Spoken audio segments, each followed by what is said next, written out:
Just working long hours for little money, clinging to the illusion of job security, and looking forward to a 3-week vacation each year and perhaps a shitty pension after 45 years of hard work sounds tempting to you?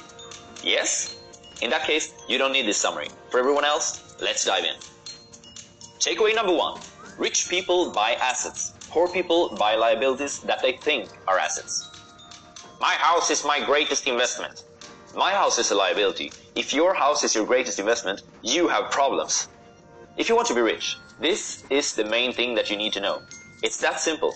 I know that you're shouting towards the screen right now in disbelief. Well, why aren't everyone rich then? The equally simple answer is because people in general don't know what an asset is. Let's do a little test. Is your recently bought iPhone an asset? It isn't. Is your BMW an asset? Nope, definitely not.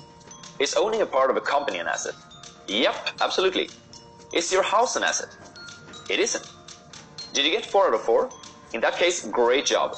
Then you probably already know what I'm about to say. An asset is something that puts money in your pocket. A liability is something that takes money out of your pocket. Let's look at how a rich person acts when making money compared to a poor person. The rich gets their income, and straight away they buy assets. They buy assets such as stocks, bonds, and real estate. Now in the long run, these resources will create even more cash for them in the future. The middle class earns their money from a good job, but the moment they get their salary, they spend it on liabilities, which they think are assets. Possessions such as TVs, cars, or vacation homes. You might look rich and your friends might admire you for it, but you will never actually be rich practicing this. But isn't it risky to be in the stock market? What if there's another financial collapse? Funny how people somehow justify buying an expensive car, which is a guaranteed money loss, while they think that buying financial assets is stupid because you might lose money. It's crazy. Takeaway number 2. The power of corporations. The rich should pay more in taxes to take care of the less fortunate. Taxes punish the productive and support the unproductive.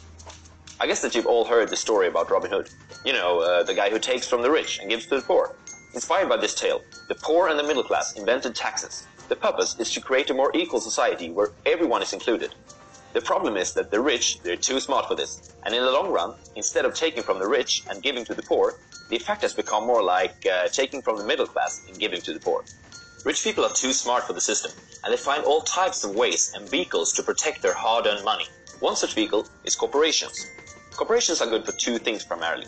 First and foremost, it allows you to pay less tax. The number 1 expenditure of the average household is taxes. It isn't uncommon for people to work between January and May for the government. People often pay up to 40-50% in taxes.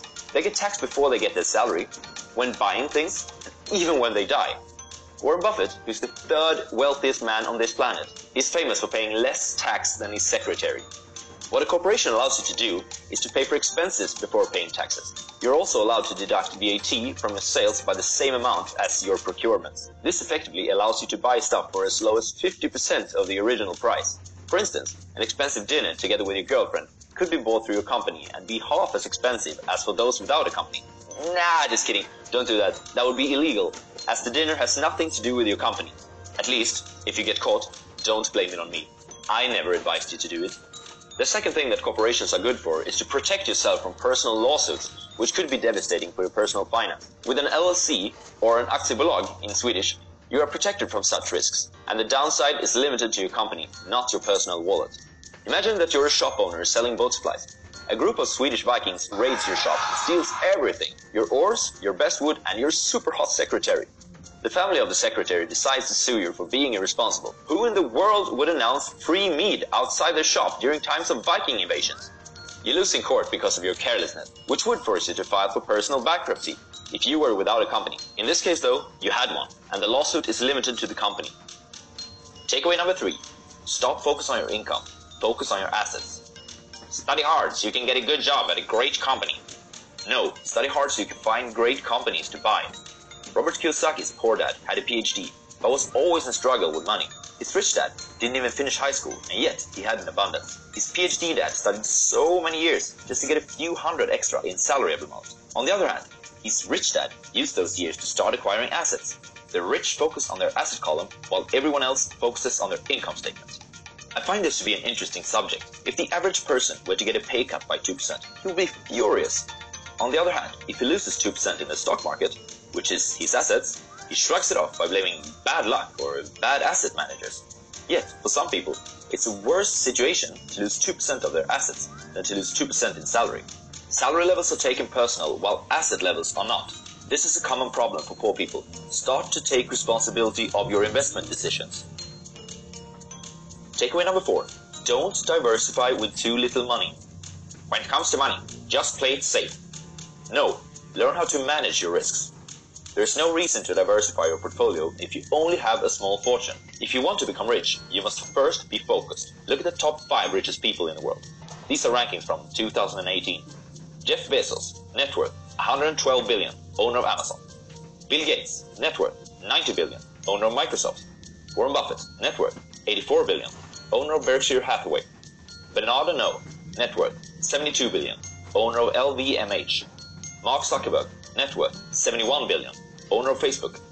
Stefan Persson, net worth 17 billion, owner of H&M. These people became rich not by being diversified, but by being focused. Don't do what the poor and middle class do, which is to put their few eggs into many baskets. Instead, focus and put them in a few ones. If your savings are small compared to your annual salary, I think this is especially true.